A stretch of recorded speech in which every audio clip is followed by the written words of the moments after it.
Greetings, chums. We have a splendid book to read today, entitled Slinky Malinki. Now, Slinky Malinki is written and illustrated by Lonely Dot and published by Penguin Group. For now, though, let's get the story underway.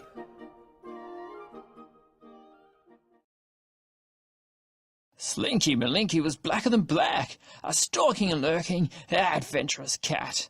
He had bright yellow eyes and a warbling wail, and a kink at the end of his very long tail. He was cheeky and cheerful, friendly and fun. He'd chase after leaves, and he'd roll in the sun. But at night he was wicked and fiendish and sly. Through moonlight and shadow he'd prowl and he'd pry. He crept along fences, he leaped over walls, he poked into corners and sneaked into halls. What was he up to? At night, to be brief, Slinky Malinki turned into a thief. All over town, from basket and bowl, he pilfered and pillaged, he snitched and he stole. Slippers and sausages, biscuits, balloons, brushes and bandages, pencils and spoons. He pulled them, he dragged them, he heaved them until he'd carried them home to his house on the hill. One rascally night, between midnight and 4, Slinky Malinki stole more than before. Some pigs and a teddy bear dressed up in lace, a gardening glove from McCafferty's place. A tatty old sneaker, a smelly old sock, and Jennifer Turkington's pottery smock. A squishy banana, some glue and a pen, a cushion from Oliver Tulliver's den. A clock and some bottles, a pair of blue jeans, a half-knitted jersey, a packet of beans.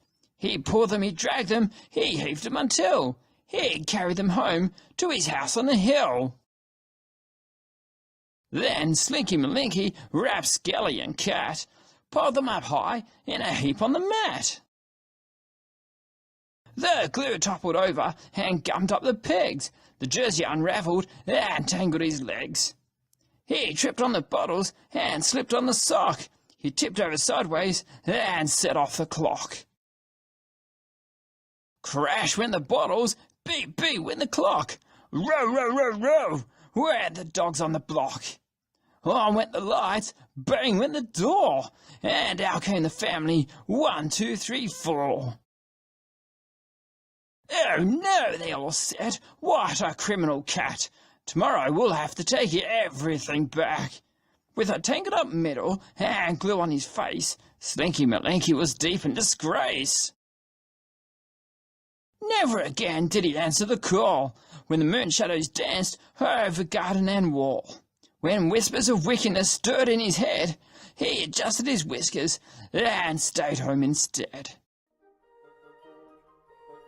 Well, wasn't that splendid? I especially like the part where Slinky Malinki gets caught stealing and gets locked up at home.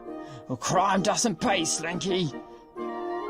Anyway, don't forget, chums, to subscribe to my YouTube channel and tell all your friends about Mr. Toff. I hope you enjoyed today's book, and I will see you again next time. Until then, toodaloo!